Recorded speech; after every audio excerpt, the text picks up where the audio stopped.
नमस्कार, future express में आप सभी का स्वागत है। और ये लगातार तीसरा सत्र जबकि भारतीय बाजारों में specially mid cap small cap के अंदर एक बढ़िया मूव देखने को मिल रहा है। इंडेक्स फ्रंट पर भी मार्केट्स के अंदर जो रफ्तार है कल बनी थी वो आज भी देखने को मिल रही है। 16,351 इनफैक्ट ऑलमोस्ट 16,400 की दहलीज से निफ्टी आज थोड़ा सा घूमा है, लेकिन अभी भी 16,350 को फर्मली होल्ड कर रहा है और अच्छी खरीदारी देखने को मिल रही है।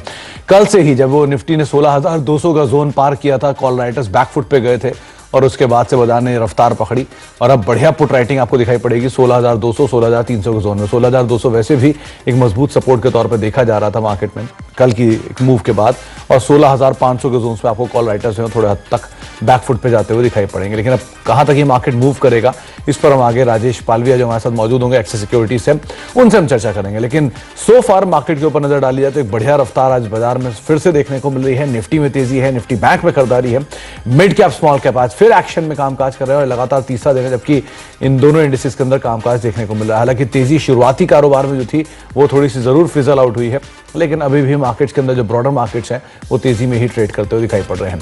इंडिकेट्स भी आपको होगा एडवांस डिक्लाइन से करीब 2,000 शेयर 2,100 शेयर तेजी में, और रफली 700 650 शेयर ऐसे हैं जो कि बिकवाली के साथ कामकाज करते हुए दिखाई पड़ रहे हैं। एफएनओ में भी काफी अच्छा एक्शन है, शॉर्ट कवरिंग हो रही है कई सारे स्टॉक्स के अंदर, जिसमें आईटी, मिड कैप आईटी जोरदार शॉर्ट कवरिंग के कैंडिडेट में दिखाई पड़ रहे हैं। इसके अलावा बॉश, एम6 जैसे इंडिविजुअल स्टॉक्स भी हैं जो कि बढ़िया तेजी के साथ आज ट्रेड करते हुए दिखाई पड़ रहे हैं। राजेश पालविया एक्सिस सिक्योरिटीज के हमारे साथ मौजूद भी हैं बातचीत करने के। राजेश जी से हम चर्चा करेंगे उनकी इंडिविजुअल कॉल्स को लेकर, सस्ते ऑप्शन को लेकर, और वो कोरोमंडल की कॉल जो उन्होंने कल दी थी, शानदार तेजी वहां पर देखने को मिली, टारगेट अचीव हुए, उस पर भी हम राजेश जी से बातचीत करेंगे। राजेश जी नमस्कार, स्वागत है कार्यक्रम में। ये बड़ी तेज खबर है कि आप पिछली बार मेरे होम टाउन गए थे, इस बार अपने होम टाउन जा रहे हैं, ऐसा है क्या कुछ? गुड आफ्टरनून सुमित जी, बिल्कुल आपके होम टाउन हम लास्ट वीक गए थे, इवेंट थी हमारी, और ये वीक फ्राइडे को इंदौर मेरा होम टाउन है, वहाँ पे हम इवेंट है। तो इन्वेस्ट मीट हमारा एक इन्वेस्टर एजुकेशन इवेंट है, वो लाइंड अप है। तो एवरी वीक टियर 2 सिटीज में इसी तरीके के इवेंट हम प्लान आउट कर रहे हैं। तो चलिए बढ़िया, इस बार इंदौर में राजेश पालविया साहब आपको मिलेंगे अगर आप लोग इंदौर के हैं तो। पालविया साहब, बाजार में बढ़िया मूव है, पिछले 2 से 3 सत्रों में जो मूव लो लेवल से आया है मार्केट्स में वो अच्छा है, और कल 16,200 पार होने के बाद जो कॉल राइटर्स थे वो बैकफुट पर गए, जिसके बाद जो शॉर्ट कवरिंग ट्रिगर हुई मार्केट्स में। आज शुरुआत भी सही थी 16,200 के ऊपर या 16,000 के रेंज में, 16,200 पे एक बढ़िया सपोर्ट के तौर पर बाजार दिख रहा है, अच्छी पुट राइटिंग है वहां पर। ऊपर अब 16,500 खुलता दिख रहा है वैसे तो मार्केट्स में। आपका व्यू क्या कहता है कि जाएं अभी लॉन्ग पर या अभी और वेट करें? तो सुमित जी देखिए, मार्केट में एक बड़े ओवरसोल्ड जोन से मार्केट ने पुल बैक यहाँ पे बनाया है। ऑलमोस्ट अगर हम निफ्टी को देखें तो 3.5% के आसपास का गेन ये वीक में क्लेम किया निफ्टी ने। तो जिस तरीके से रिकवरी बनी और 16,200 के ऊपर हम लास्ट सेशन में और आज के सेशन में भी सस्टेन करते हुए दिख रहे हैं, तो जो एक कॉल राइटर थे वो कहीं ना कहीं थोड़ा सा अपने पोजीशन को शिफ्ट करते हुए दिख रहे हैं। हालांकि अभी भी 16,400 16,500 की स्ट्राइक पे कॉल राइटर्स काफी एग्रेसिव है। तो कल एक्सपायरी के चलते हमें लगता है कि थोड़ा सा ये जोन पे एक रेजिस्टेंस बना हुआ रहेगा। लेकिन दूसरी साइड पे अगर हम देखें तो जो पुट राइटर्स उन्होंने अपनी पोजीशन काफी एग्रेसिवली 16,000 16,100 इवन 16,200 की स्ट्राइक पे भी यहाँ पे बनाते हुए दिख रहे हैं। तो एक ओवरसोल्ड जोन से काफी बड़ी गिरावट के बाद एक अच्छा बाउंस बना है। तो हमें लगता है कि अभी ये तेजी का ट्रेड यहाँ से कंटिन्यू होते हुए दिख सकता है। तो थोड़ा अगर डिप मिलता है ड्यूरिंग द डे या अगले 1 या 2 ट्रेडिंग सेशन में भी कोई डिप मिलता है टुवर्ड्स 16,300 की तरफ, अगर कोई डिप मिलता है तो वो एक अपॉर्चुनिटी होगी बाय करने की। स्टॉप लॉस अभी यहाँ पे जो डिफाइंड है वो है करीब 16,200 के आसपास। तो हम यही मान के चल रहे हैं अगर ये 16,200 के लेवल होल्ड रहेंगे तो हो सकता है there is a high probability कि एक बार निफ्टी 16,500 550 की तरफ भी अटेम्प्ट करते हुए दिख सकता है आगे आने वाले दिनों में। तो बाय ऑन डिप्स की स्ट्रेटजी है, स्टॉप लॉस 16,200 का रहेगा, और अपसाइड में हम एक्सपेक्ट कर रहे हैं 1 से 2 ट्रेडिंग सेशन में 16,400 450 तक की अपसाइड आ सकती है। अगर ये लेवल पास होते तो फिर हमें लगता है 16,550 तक के भी पोजिशनल टारगेट निफ्टी में आते हुए दिख सकते हैं। तो पहली चीज, आप यहां नहीं, अगर कोई डिप मिलता है तो आप खरीदारी करें। उस जोन में आपके जो स्टॉप लॉसेस होंगे वो 16,200 के आसपास के होंगे, और 16,400 पहला टारगेट अगर वो अचीव होता है और फॉर्मली उसके ऊपर कामकाज होता है तो 16,500 भी दूर नहीं है, वहां पर भी लॉन्ग साइड पे ले सकते हैं। तो पोजीशंस होंगे आपकी बाय ऑन डिप्स की रणनीति, 16,200 का एक stop loss. Rajesh ji, bank Nifty out perform कर रहा है, कल भी यहां पर बढ़िया मूव था, मिड कैप बैंक्स तेजी में थे, पीएसयू बैंकिंग बास्केट 1% के आसपास ही तेजी दिखा रहा था। आज भी बैंक निफ्टी जो है वो डे हाई के आसपास ही है, बहुत ज्यादा दूर नहीं है। क्या करना चाहिए निफ्टी बैंक में? यहां सिचुएशन ज्यादा बेटर दिख रही है। जी हाँ सुमित जी, तो करीब 4.25% के आसपास का गेन है ये वीक में बैंक निफ्टी में। और अगर हम देखें तो जिस तरीके से शॉर्ट कवरिंग का मूव बना है बैंक निफ्टी में 34,200 के लेवल को क्रॉस करने के बाद, और आज भी अगर हम देखें तो 34,200 के लेवल को होल्ड करके बैंक निफ्टी ट्रेड करते हुए दिख रहा है। तो अब यहाँ पे हमें लगता है जिस तरीके से सेटअप बने बैंक निफ्टी के 34,200 ये एक इंपॉर्टेंट लेवल है। अगर इसके ऊपर हम सस्टेन रहेंगे तो नेक्स्ट अपसाइड के टारगेट हमें लगता है इमीडिएट बेसिस पे आना चाहिए करीब 34,800 से 35,200। तो नेक्स्ट मेजर हर्डल अब इस अपमूव का 35,200 के आसपास है, वो एक मेक और ब्रेक लेवल होगा।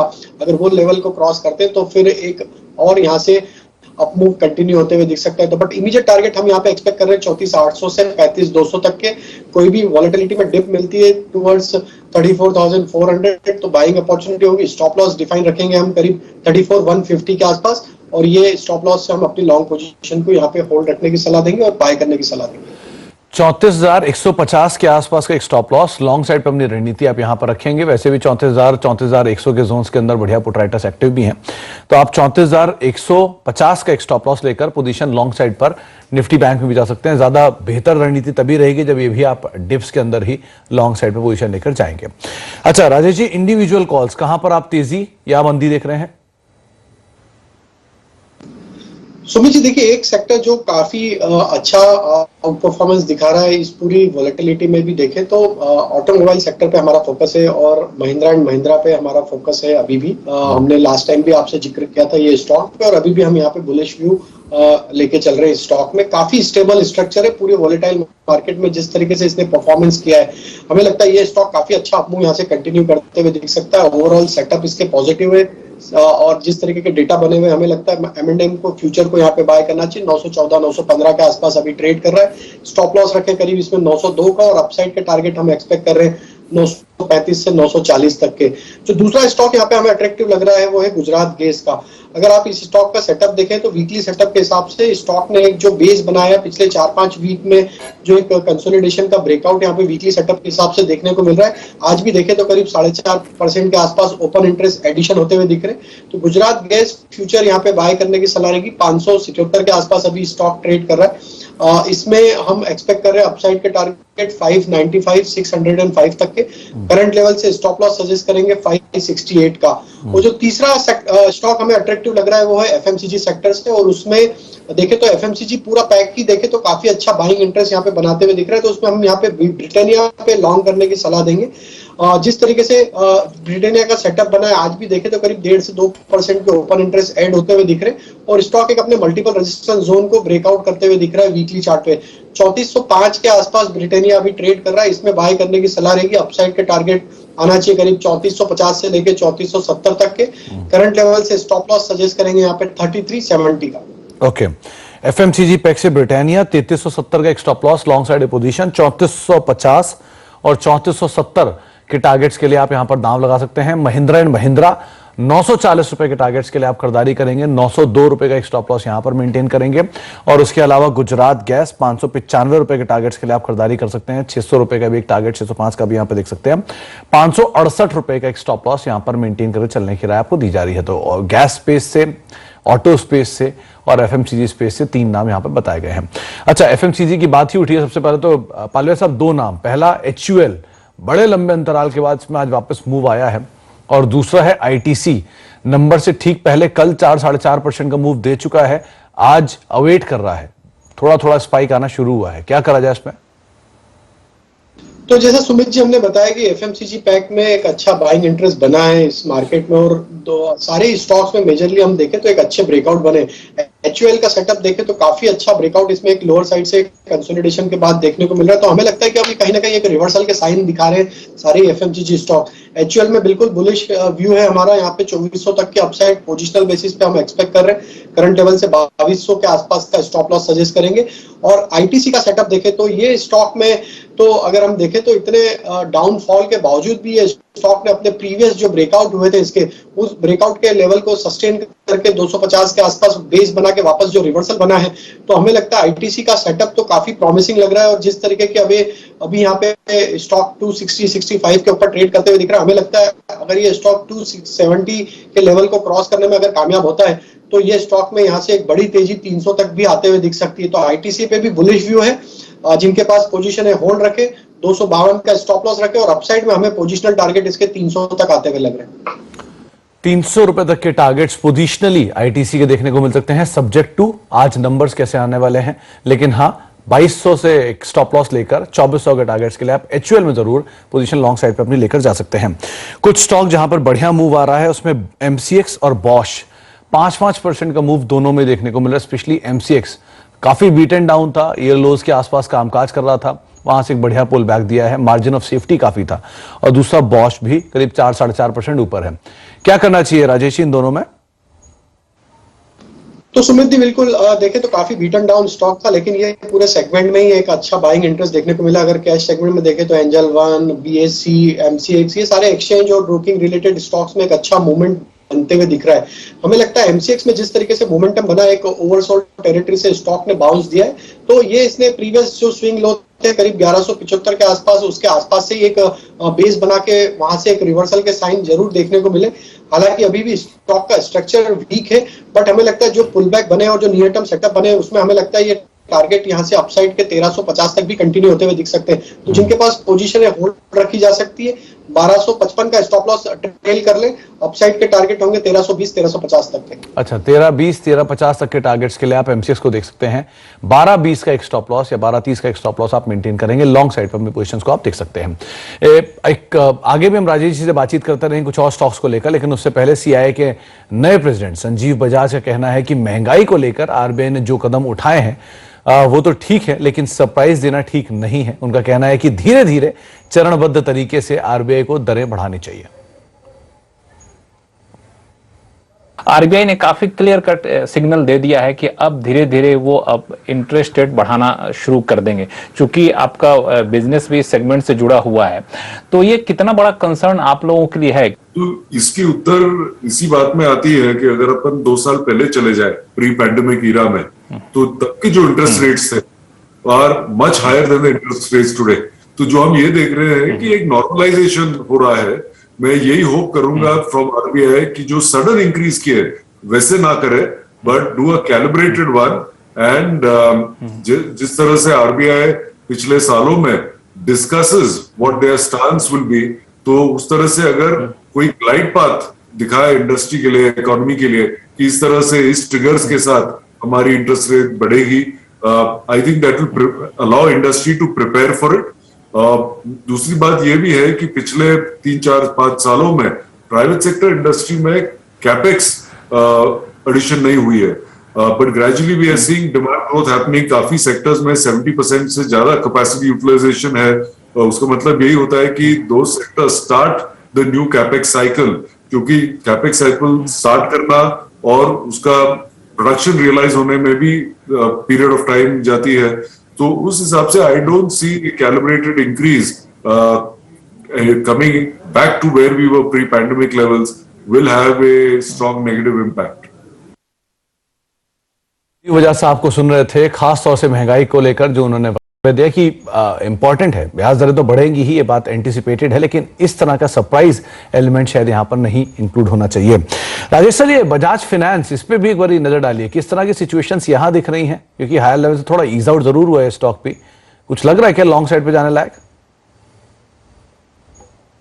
नहीं सुमित जी, अभी भी स्ट्रक्चर काफी वीक हो चुका है। स्टॉक में काफी बड़ा एक करेक्शन देखने को मिला। हमें लगता है जब तक ये स्टॉक अब 6050 के लेवल को जब तक क्रॉस करके उसके ऊपर सस्टेन नहीं करेगा, थोड़ा सा यहाँ पे हमें लगता है कंसोलिडेशन या एक सप्लाई बना हुआ रहेगा। 6050 एक इंपॉर्टेंट लेवल है हायर साइड पे।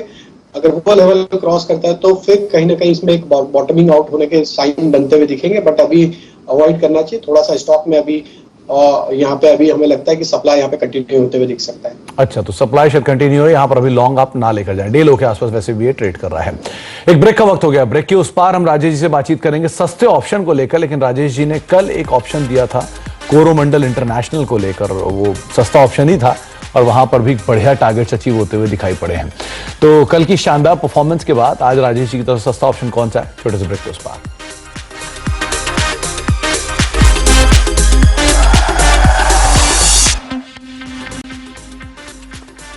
आप देख रहे हैं फ्यूचर एक्सप्रेस। मार्केट्स में थोड़ा सा ईज आउट जरूर हुआ है। 16,317 318 के स्तरों पर निफ्टी अभी ट्रेड कर रहा है। इंटरेस्टिंग है मिड कैप स्मॉल कैप, क्योंकि स्मॉल कैप ऑलमोस्ट लाल में आने की तैयारी कर रहा है स्मॉल कैप इंडेक्स, और मिड कैप इंडेक्स भी करीब फ्लैट टू पॉजिटिव साइड पे कामकाज करता हुआ दिखाई पड़ रहा है। एक बिकवाली मार्केट्स में जो अभी आई है वो अब डे लो के आसपास at least mid cap small cap को लेकर आ चुकी है।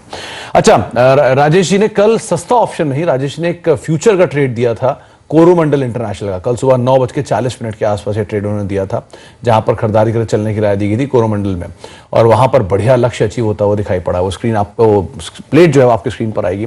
920 रुपए के टारगेट्स के लिए खरीदारी की राय दी गई थी। 888 का स्टॉप लॉस था, और आज जो आप दाम देख रहे हो 930 रुपए के आसपास अभी चल रहा है। तो राजेश जी, एक बढ़िया सा सस्ता ऑप्शन में निकाल के बताइए कहां पर लॉन्ग या शॉर्ट जाना चाहिए। तो बिल्कुल सुमित जी, कल हमने कोरोमंडल दिया था करीब 950, करीब 6-6.5% के गेन ड्यूरिंग द डे ये स्टॉक में देखने को मिले। आज जो ऑप्शन पे हम फोकस कर रहे हैं वो ऑप्शन है पेट्रोनेट का। पेट्रोनेट का अगर आप सेटअप देखें तो स्टॉक में जिस तरीके से रिकवरी बनी, अब स्टॉक अपने 100 डे 200 डे मूविंग एवरेज को सरपास करके उसके ऊपर ट्रेड करते हुए दिख रहा है। अगर हम डेरिवेटिव डेटा को देखें तो 220 की स्ट्राइक पे जो मैक्सिमम कॉल कॉन्सेंट्रेशन है उस वॉल को अब यहाँ पे पेनिट्रेट करते हुए दिख रहा है ये स्टॉक। आज करीब 2.5% के ओपन इंटरेस्ट ऐड होते हुए दिखे, और लोअर स्ट्राइक में कॉल राइटर्स ने अपनी पोजीशन अनवाइंड करी है। तो 220 की स्ट्राइक का कॉल ऑप्शन यहाँ पे बाय करने की सलाह देंगे। 3 रुपए 90 पैसे के आसपास अभी ट्रेड कर रहा है, इसमें हम यहाँ पे बाय करने की सलाह देंगे। एक्सपेक्ट कर रहे हैं इसमें हम टारगेट 7 रुपए से 8 रुपए तक की अपसाइड के, और स्टॉप लॉस हम सजेस्ट करेंगे करीब यहाँ पे 2 रुपए का। तो पेट्रोनेट के सेटअप के हिसाब से हमें लगता है ये स्टॉक 230-232 की तरफ बढ़ते हुए दिख सकता है।